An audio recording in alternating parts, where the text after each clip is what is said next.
Today, I'm delighted to welcome Christophe Cabrera from UCB to the Digital HR Leaders podcast. Christophe, welcome to the show. For our listeners, can you start by giving us a little bit of background on UCB and also your role in the organisation? Hello, David, and thank you for the invite. So, UCB is a global biopharma company. So our headquarters is in Belgium, but we operate globally in around 40 countries. So we are about 9,000 employees, and one specificity of UCB is that we really have people working along the total value chain of pharma. So from research to manufacturing, and of course. Field force and clinical development. So we have a very broad and diverse population. UCB focus is to create value for and valuable solution for people that live with chronic disease, neurological and autoimmune conditions. So we have a very focused and big commitment towards those population. And my role at UCB, so I'm part of the global IT organization. So I'm leading the digital technology team for HR and corporate communication. So it's a very long title just to explain that I'm basically supporting the HR organization for everything that is, me and my team for everything which is related to technology. So from hire to retire, any technology component that they need to they want to rely on, we are basically helping them to make the right choice and set it up. Right. Thanks, Christophe. That's helpful to start and understand the kind of scope of the role of you and your team. Obviously, the topic today we're going to be talking about is around your skills journey at UCB, which I understand that you've recently embarked upon. What led UCB to start this journey to becoming a skills-based organisation? I think that's something that has been going on already for many years. Maybe the word skills was not used back then, but this has been a need for a very long time, and that need has grown to the next level, I would say, over the last 3-4 years, mainly for two reasons.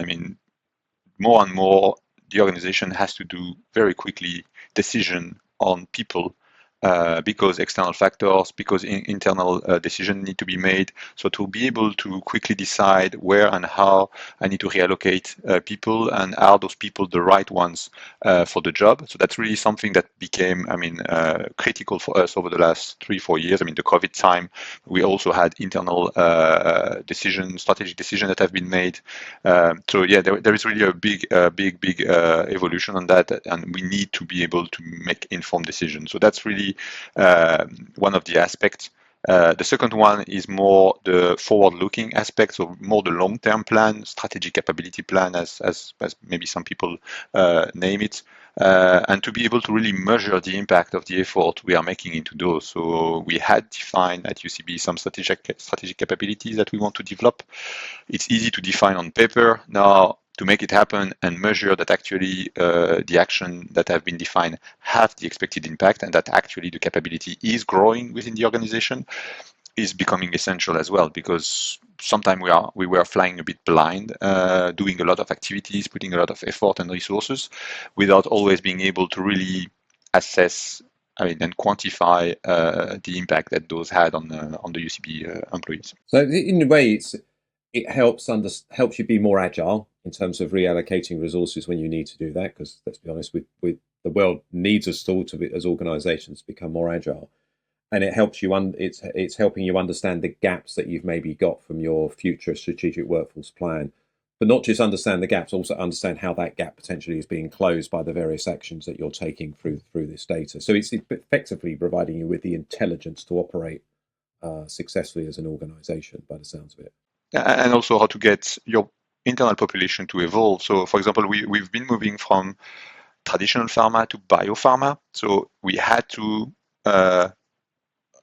move people from one department to the other, let's say, to be very pragmatic. And of course, to understand what was the gap in terms of skill set, because they had a lot of skills in common, but there was also some skills that were different. Where is it that they are different? And do we have people that have those skills? And what gaps do we really have to close to be able to reallocate those existing resources to where we need them rather than going out and hiring new people was also super important for us to understand. So it's indeed gap towards the future, but also internal gaps and current gaps, basically, in terms of resource reallocation that we would like to perform. And it's interesting, actually, from some of your colleagues that we've had join from other organisations in the podcast over the last 5 years, I think, who've also are on this skills based organisation journey. We hear that this is the thing I think which is so captivating about it: the benefit potentially to the individual employees within the organisation in terms of supporting their development, supporting their career mobility within the organisation, their progression within the organisation. I think, clearly this skills data is helping us to do that and personalise those recommendations better for them. But for organisations, it's really helping us to be more agile, but it's also helping us to understand the gaps and how we should close those gaps, whether that's through developing our internal talent or sometimes obviously hiring new talent as well. I know you're at the kind of early stages of the journey, Christophe. What have been the biggest challenges that you've encountered so far in getting going? I think one of the biggest challenge we had initially was actually the effort it was taking to be able to understand what are the skills of our existing workforce. I mean, to define a plan and to say, okay, in the future, I want to have that skill develop in my company. That's kind of the easy part of the problem. What is more difficult is actually how do you make sure that you actually identify the skills that currently people have and that you keep that up to date, because of course the organization is not static. I mean, people are evolving. I mean, because of their job, because of trainings, also because people coming in and out of the organization. So we might get some people today that were not there yesterday. So, or we could lose people that have critical skills, and we have a kind of leakage on some skills. So I think that was the biggest challenge we had in the past. So all the exercise that were made that were trying to do that were extremely time consuming, because it was done manually. It was about talking to people or talking to people manager and trying to figure out what kind of skills we have in their perimeter. It was not always complete in terms of, exhaustive, because of course we all think about one topic, but maybe don't think about something we've done 2-3 years ago, where actually we are perfectly skilled to do that. Definitely biased existed in that way of measuring as well. So that was a bit our biggest challenge, was basically indeed how to identify the skills, how to make it, fair and equitable, how we do it, and how to maintain that over time. Because if you want to measure the evolution of your population, and it takes 6 months every time to do the effort, I mean, first by design, your view is outdated by the time you get there. And second, most of the people were okay to do it once, but the second time they were like, no, we've done that last year. It was long and painful enough. We are not going to do it again. And then you fly blind again, because you have a one moment in time where you have the view on the skills of the people, but then what happened next, you don't know. And I guess that's been the challenge. Skills have always been important, I think, haven't they? And you can tell me, obviously working in this space for a long time, but we haven't had the means to capture that information in a way that is, as you said, that isn't out of date as soon as we've captured it, and can recognize that people are acquiring new skills all the time. So how did you solve that problem at UCB? So that's where at some point we said, okay, we have to do things differently. That way is clearly not sustainable in terms of resource allocation, and even if we want to put those resources, the quality of the outcome is not good enough. So that's where we started to explore AI and skill intelligence, basically, to say, okay, is there another way we could identify the skills of people, or prepare at least something that is already 80-90% good enough, so that we can really kickstart those conversations and get faster to the real value added conversation about, okay, what do we do with the skills we have in-house rather than which skills we have in-house. That's really where we were. We were not sure. That was clearly quite some we had some doubts on will that work or would that work or not. I mean, one of our HR leader was using the casino chip analogy to say, okay, that's a risky bet, and we're going to put one chip on that one. But if it works, we can win a lot. So, and that was really the mindset when we started. So, and we started basically with a proof of concept. So we said, okay, let's give it a try. We're going to work on a limited population. So I think our initial proof of concept was around 500 people. Specific domain in the organization, so not people everywhere, but really focusing on one specific population.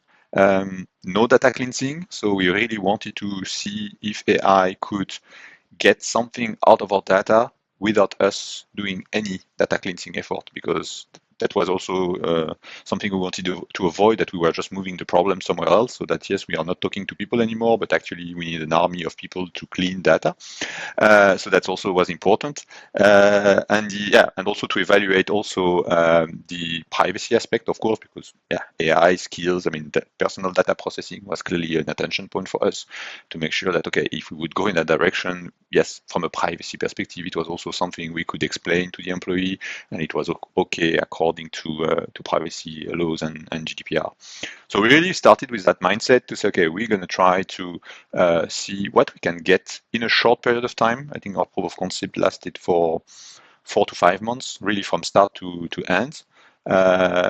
We only did 2 iterations in terms of really working on the data, and we wanted to see, okay, after that, where are we? Are we in a good point? And we see that yes, it can work, and if we put a little bit more effort left and right, we're going to get something out of it.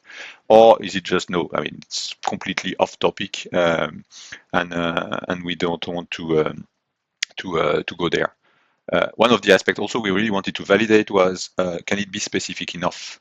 Because of course, quite often the skills you will identify are leadership, communication. I mean, transversal skills are super easy to identify, but when you go to more specialized role, specialized job, that's where you want to see that okay, the specific process or the specific methodology that is being used in a specific domain is appearing basically by itself, and not that you only stick to the surface of transversal skills, project management, program management, which are important skills, but I mean, usually people are getting frustrated because it's like, I need much more than just those skills to operate my domain, basically. So that was really the starting point, and what we wanted to get out of that proof of concept were 3 deliverables: a skills taxonomy, job to skill mapping, so mapping our existing role to the skill taxonomy, and the employee skill profile. So for those 500, mapping the employee to and create a skill profile which is unique to them as a person, and not something that would be based on some kind of generic personas or something like that. So that was really the 3 deliverables we wanted to get. So the job to skill was really about the demand. What do we need to operate based on our job catalog and the job description we had? And the employee profile is the supply, basically. So what do we have available? Is it matching? Then you can do, and then you can start to do gap analysis. So gives you some practical insights so that you can support decisions that you would be able to make from a kind of HR perspective around, okay, hiring to close the gap, development to close the gap, et cetera, et cetera. Yeah, no, exactly. Yeah. And what was so once you, and again, 4 to 5 months, that's a manageable timeline to do that in. And let's be honest, how much data were you gathered if you'd asked the employees over the same period? You'd be lucky to get 50% probably of the information you needed. What was the reaction from maybe your colleagues in HR, but also maybe from the business as well, when they saw the results of the pilot? I think overall, people were quite impressed by the result we could get to, especially looking at the amount of effort we had to put in there. So, I mean, okay, the duration was over 4 or 5 months, but actually we also did some measurement and comparison of if we would have tried to do the same the old ways of working, what would be the difference? And we estimated that in terms of effort, we spent, we divided the effort by 4. So to do the same kind of exercise, it would have needed more than 100 days in total man days to make it happen across the different resource involved. And there, the POC was only required basically 25 man days to execute. So we really we were able to demonstrate the efficiency gain, and of course on top of that also the completeness, the accuracy, the data we collected were way more richer than we would have got through the traditional process as well. So that was really for us very successful, and we were quite happy with the outcome of the POC. And again, starting from the data as they were. So we've learned also through the POC some of the data quality issues we kind of knew already and we should work on to make it even better. But that was really for us a very, very important point to demonstrate the value of AI, was to say, okay, we are just going to give you the data as they are. The AI engine is supposed to live with it, and we'll see what we will get out of that. And that was for us super important also. So next, again, you mentioned that UCB is a biopharma company, 9,000 employees. Obviously, the proof of concept was for around 500. And you said at the start, Christophe, you've got a very diverse workforce, employees working in production and manufacturing research, as well as office and field roles as well. How is this shaping your approach to skills? So, for example, maybe as part of that, how are you looking at maybe rolling out from the initial proof of concept to other parts of the organization? Yeah, so actually we are way beyond now in terms of rollout. So we've rolled out the platform. So currently it's already rolled out to 3,000 people. We have the employee profile of 3,000 employees. We are working to get to 5,000 and then further grow in the coming months. I think the complexity we have to deal with because of our diverse workforce. So we are not a company where 90% of the people do the same job. Actually, it's rather very span over different over a very different type of role. And that's where it comes to which type of data you use. So for now, we've only used HR data to do that, to apply skill intelligence on top of it. So those data, of course, we have them for everyone. So job description, work history, learning history, those kind of things we have for everyone. And we get to quite good results thanks to that. Now, if we want to really go beyond that, that's where we would need to introduce more work-related data, so data that are really specific to your domain. And that's where we are evaluating now what's the best strategy moving forward. Most probably, we would then work more use case based to say, okay, for that specific group, there is a need to go beyond in terms of accuracy, for example, or completeness of the skill profile we generate, and therefore what kind of source we could look at. So if you think about the scientific population, they work on publication, they are constantly publishing or contributing to publication. We could use that because if you've been working on a publication on a certain topic, most probably you know something about it. So, in terms of skills, it's a way to identify your skills as well. So that's a bit where we are looking at now, but we did not move very far yet because, again, so far what we have just based on the HR data was already a good starting point and allows us to really start also activating skills usage at UCB. And I think you've shown that one of the most important parts of this is it's not something you can do overnight, even though the proof of concept in 4 or 5 months, you've achieved a lot. And it's something that you can continually refine and look to improve, providing that the business case is there to do that. And you're going to get the additional data, for example, you mentioned for your research organization, that will help give you even more visibility and help you understand the gaps and the ways to close those gaps even better than you've already got today. So yeah, very, very, very interesting because as you said, you've got a diverse set of talent. So if we think, you mentioned obviously one of the challenges of doing it the old way is that the data is out of date pretty much the day after because people are acquiring skills all the time. So interesting again for our listeners, with being able to actually surface these skills via AI. People, how are you ensuring that the taxonomy stays agile and the skills data stays up to date? Yeah, but that's a very good point, and indeed that's for me one of the big risk or complexity factor in that journey is how you manage your taxonomy, because I mean, that's where also we really went and started to explore what was available on the technology landscape, because we knew the taxonomy had to be dynamic and also had to be, to a certain extent, self-managed. You can't have a group of people that will sit in an ivory tower and decide what's the taxonomy of the company. That will never work as a principle. Taxonomies need to evolve. They are shared across the company, and they must be shared across the companies. But at the end, you will never have one authority that has the right answer, because there is no right answer. I mean, one skill can appear in one bucket of the taxonomy and the day after being moved to another bucket, or can appear in two different buckets, and it's perfectly valid. So, I mean, there is no point to debate in committees forever about which bucket should own the skills. Also, what we wanted to get from AI is the external perspective on the skills, so that indeed, if there is skills that are emerging in the market, for example, that we see them appearing and get recommendation by the tool to say, hey, actually, there is that skill which is, from a proximity perspective, very interesting versus what you have already in your taxonomy. What do you think? And yes, okay, we can add it or we can remove it.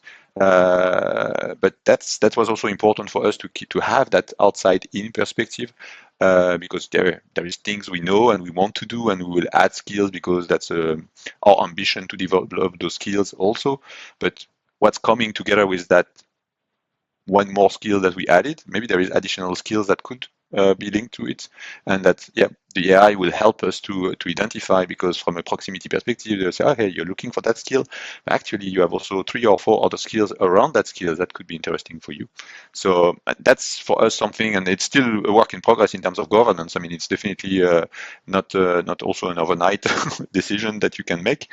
But the idea is to make sure that there is a real conversation around the taxonomy, that the tool is also flagging the skills that exist in the organization, for example, that are not part of the taxonomy, because that's also not the ambition to have all the skills in the taxonomy. There is some skills that exist in organization that are perfectly valid, that are captured, that are managed, but that do not belong to our taxonomy, because otherwise your taxonomy is becoming also a monster with a 20 head if you try to put and rule every skill that exists in the organization.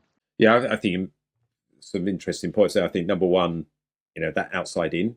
So if you've got organizations that you compete with, for an example, and they're suddenly starting to hire new people with a certain skill set that maybe isn't in your taxonomy, that might be something that you might want to look at from a business perspective as well. And maybe, I think that's really, it's that kind of skills intelligence from coming from the outside. And I think the other one is you don't want your skills taxonomy to become unmanageable, because there's too much in it, which I think is another really helpful tip for those that maybe are at an earlier stage than you are at UCB. I mean, it sounds like you've rolled out to a third of the organization now, and in the process of rolling out to 5,000, which is just over half, and obviously ambitions to go further. So obviously a lot of progress that's being made. Again, with AI and data, it's people data at the end of the day. There's always that extra sensitivity around collecting that data. I don't know if you could talk to a little bit how you manage that from working with your privacy team and maybe working with any works councils as well. Yeah. So actually, we did not collect any new data. So everything we used is data that used to exist and is already collected. So it's about your work experience, your work history at UCB or outside of UCB if it has been recorded in one of our systems.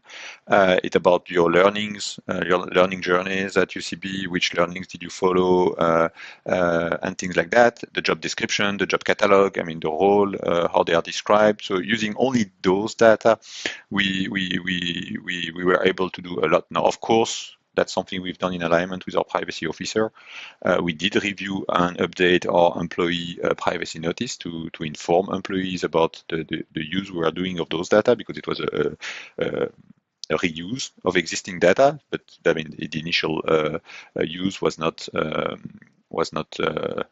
meant for that, basically. So it was a new purpose. We worked closely and we communicated around that also clearly, also what kind of decision or also where we will not make decision also based on those data. So that's something which is which has been done and looked at indeed from the early days of the project. We also worked and discussed with the work councils on that to inform them about, yes, this is what we do. So I think transparency is super important, because there is and managing expectation also of people that, okay, those data are not perfect, so how do you, I mean, that to use it at individual level is also very, very risky at for now, at least at our level of maturity. Okay, well, let's talk those two things. So let's go about accuracy, and then talk about how you're using this data as well. So, with any system, with any people data, let's be honest, but particularly maybe when you're able to surface this through AI, some people expect it to be perfect.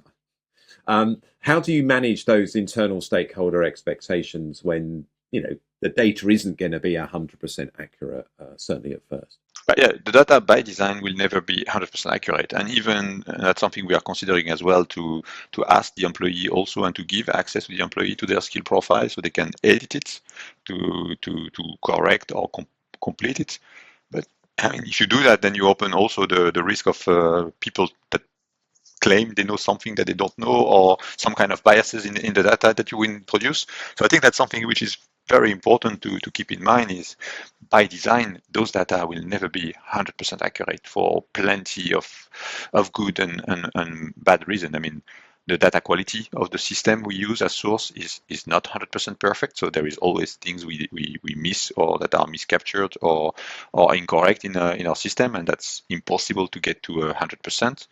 The methodology itself, so skills inference, I mean, it's a kind of prediction. So I mean, you get a profile with a certain probability level basically for each of the skills, and you have to decide where do you stop. So if the AI engine find the skills but is only confident by 20% that the skill is valid for the employee, that's a parameter you have to set in your system. Where do you stop?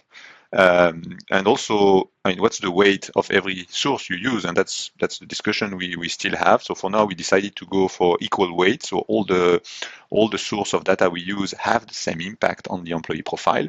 There is not one which is more predominant than the other, but you could perfectly imagine that at some point you increase the weight of the job description versus the learning history, or the work history is becoming a little bit more predominant versus the other one.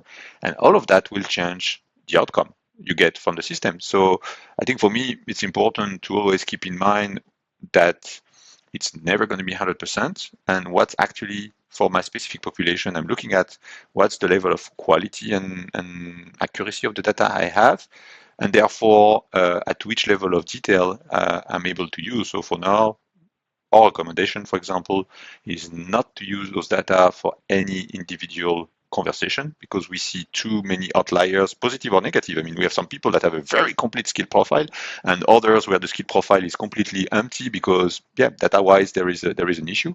But more to use it at macro level, at organization level, to say, okay, yes, if I want to do a gap analysis of that department, I'm looking at a total department.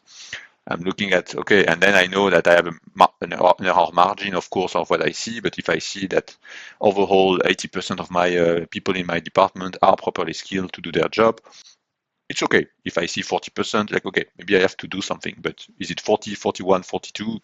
That doesn't really matter, and that's really not how we want to position the use of those data for now, because that percentage can change so drastically just because we fix a data quality issue, for example, in one of the system, that it doesn't. It will be very risky to use those data at a more granular level. Yeah, I think sometimes data actually is something we probably need to learn a little bit from our colleagues in finance and marketing, because even the stuff that marketing finance put together isn't 100% accurate. They've always got assumptions behind it, and as you said, they're making a decision whether to look, an individual or an organization or a team level to support decision making. But it's better than going blind with no data whatsoever. And that kind of leads on to the next question, Christophe. How are you using this newfound skills data? Or maybe it's not newfound, it's the data that you've already had, but as you said, you've managed to surface it up to help you to better understand supply and demand and to organize your skills taxonomy. So how are you using that currently in UCB? So for now, I mean, we've focused a lot over the last 2 years basically to build the foundation. So the actual use case were limited. Usually it was ad hoc use cases, so specific insight that we were asked to produce, and we leverage the skills data we have to answer a specific question. Now we are looking at the next step, and that's really something we want to start as of 2025. Is, I mean, how to industrialize a bit the use of those data, because it's a super rich data set, and we are now evaluating where we want to strike first with it, basically, because you can use it in many different places, in many different HR processes. But again, looking at the accuracy we have currently and where it would make the most sense, I mean, we are considering two areas in particular. The first one is internal mobility. So how can we provide and help people to find a role which is open in the organization and where they would have a good fit. Because sometimes it's difficult to know what's going on in other departments, in other teams, and we know we have quite some potential in terms of mobility for some resources that maybe are sitting in research for now, but could perfectly do a very good job in another department because the skill set required is quite similar. So if they have an interest for that, they could explore. So that's one of the domain we are looking at, is how we could bring those skills data into our internal career site, basically, to really make sure that people get recommendations that are based on who they are, what they've done also in the past, because it's not because I'm in a role now that I don't know anything else, and I could perfectly be fitting for a position in another department. So that's one. The second one, which is also linked to people growth, is personalized learning. So indeed, is using the skills data to understand the gaps so that we can develop specific learning programs and maybe more tailored learning programs than what we have today. But also from a recommendation perspective, again, for the employee, when they get to our learning platforms, that they get more tailored recommendation, because the content is a bit more tailored, and then if we know a bit more the employees, we can really connect them to the right content based on their profile, their preference, their role, also what they are expected to do, and things like that. Yeah, and again, like back to your earlier conversation about the transparency and obviously working with your Works Council, these are two good outcomes for employees. You know, it supports their learning, it supports their mobility within the organisation, but it's obviously a good outcome for the organisation as well. And back to my overview point, I guess this is the interesting thing around this kind of whole skills-based approach. It kind of pulls together maybe different traditional silos in HR, and then you've got that overlay of workforce planning around that as well. So two more questions before we get to the question of the series, Christophe. You know, adoption. You know, what does success look like in terms of adoption at UCB? I think the adoption, I mean, the success will look like people are using those data, and they really start leveraging those. So part of it will be through industrialization, so kind of a hidden use, because people will get something and they might not realize 100% that it's becoming better because we have those data. But for me, one aspect is also to get, especially the HR employees, I mean the HR leaders and population, to start to use those data in their decision making, and use those insights and get into the detail. And really grow there, and that's where we have to upskill them also in terms of data literacy and AI literacy as well, because in that case we use AI, so they need to understand also the strengths as well as the limits of AI, that indeed we can give to them a certain view, a certain recommendation, but it's never going to be 100% accurate, and it's never going to be the full context about the employee or the organization. So of course, they still have a critical role to play in terms of putting those data in the context where they are sitting, in the context of the domain or the business unit they are working with, to understand a bit, okay, what does it mean in practice, and how and what kind of decision they can make out of that.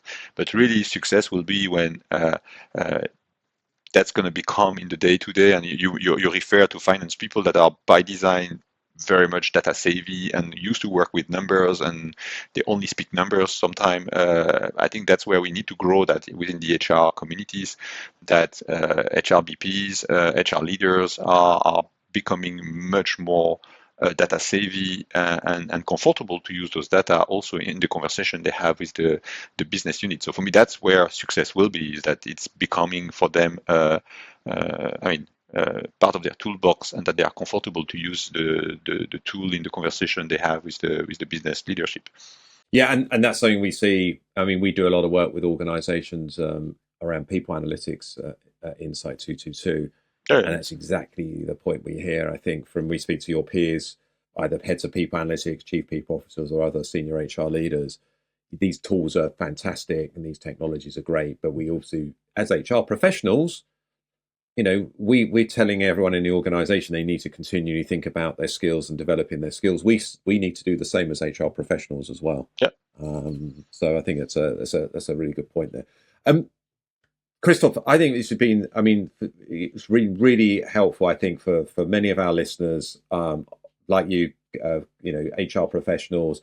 They'll be working in organizations that are either on this skills-based organization journey or maybe thinking of getting started. And I think that the practical advice and story that you've told about what you're doing at UCB is going to be really, really helpful for them. I don't know if you could encapsulate that and just maybe offer, I'll say 3 tips, but if you give 4 or if you give 2, that's fine. If you had to give 2 or 3 tips to listeners that are looking to get started, what would they be? I think the first one is get started, because it's definitely a journey.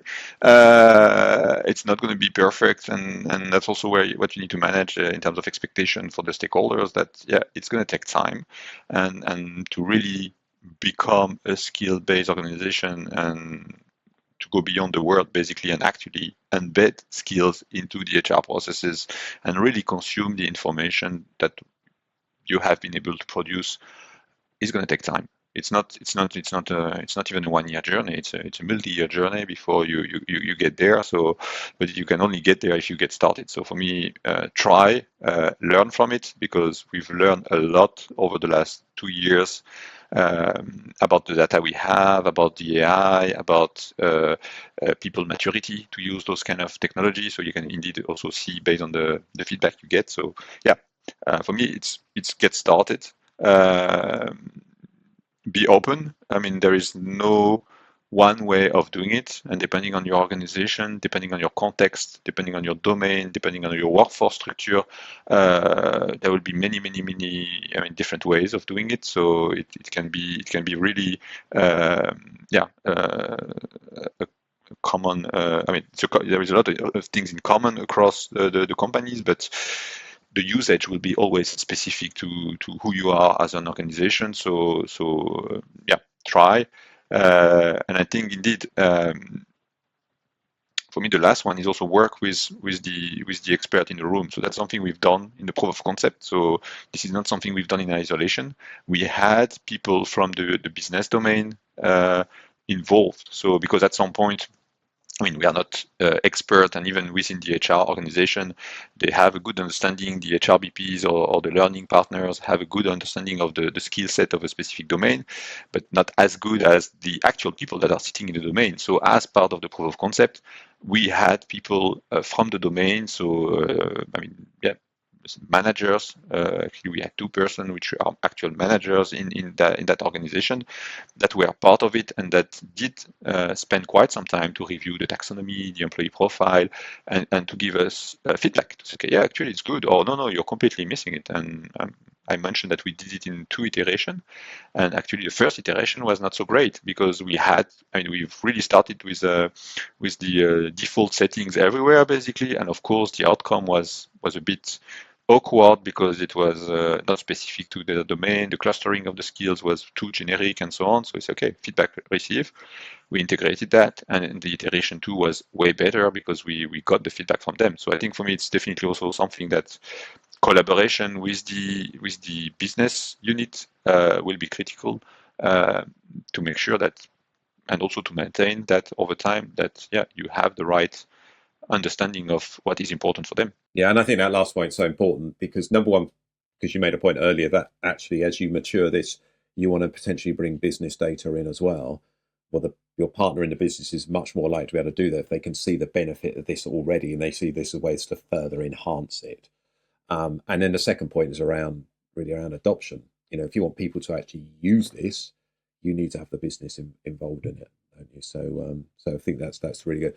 So we're going to move to the question of the series. It's definitely related to what we've been talking about, Christophe. This is a question we're asking everyone in this series of the podcast. And actually, this is the last episode. It's the last episode before the Christmas break. How can organizations leverage skills intelligence to make more informed decisions? But like I said in my tips, there is many different ways. I mean, you can embed that into your recruitment process. You can embed that into your mobility process, your performance management, skills-based reward is also a topic. So I think it really depends of your business strategy, what is important for you, what's the strategy of the organization, because there is many different ways to apply skill to the organization. So I think that's important that indeed the use you do of it is aligned with the company priorities and the company culture and the company structure as well. Again, we have a very diverse workforce because of who we are.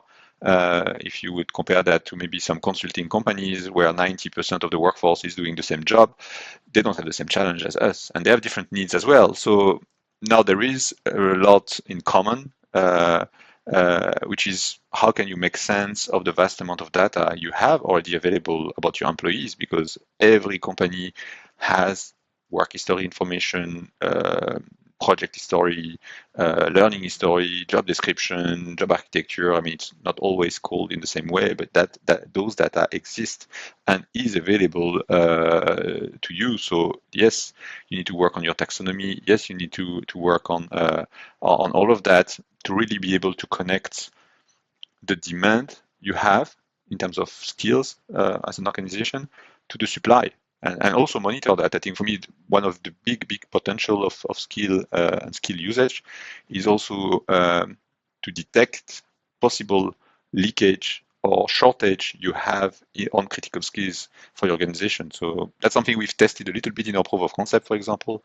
We looked at some critical profile and we looked at existing population that could fit that role if the person currently in that position would leave or move on to another role. I mean, it was quite interesting because for some roles we could see that we had a rich pipe of people that with maybe some upskilling or reskilling could come and take over that critical role in the organization.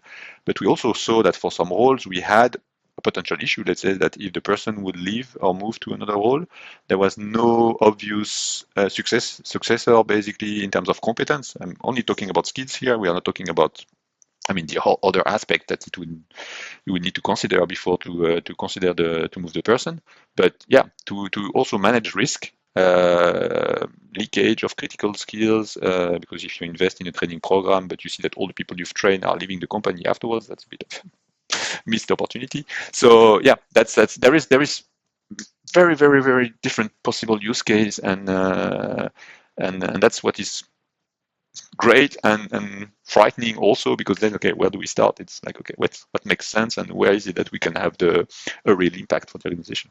Well, and it's all about that, isn't it? It's where can we have the biggest impact for the organization, and let's prioritize around that. And I love that little bit there, thinking about how you bring skills into succession planning. So it's not just about, okay, it's the successor is the person that's their assistant or whatever it is. So no, really good. Christophe, thank you so much for sharing the skills journey at UCB with listeners of the Digital HR Leaders podcast. As I said, I think listeners will be able to take a lot away from this conversation. So just thank you very much for that.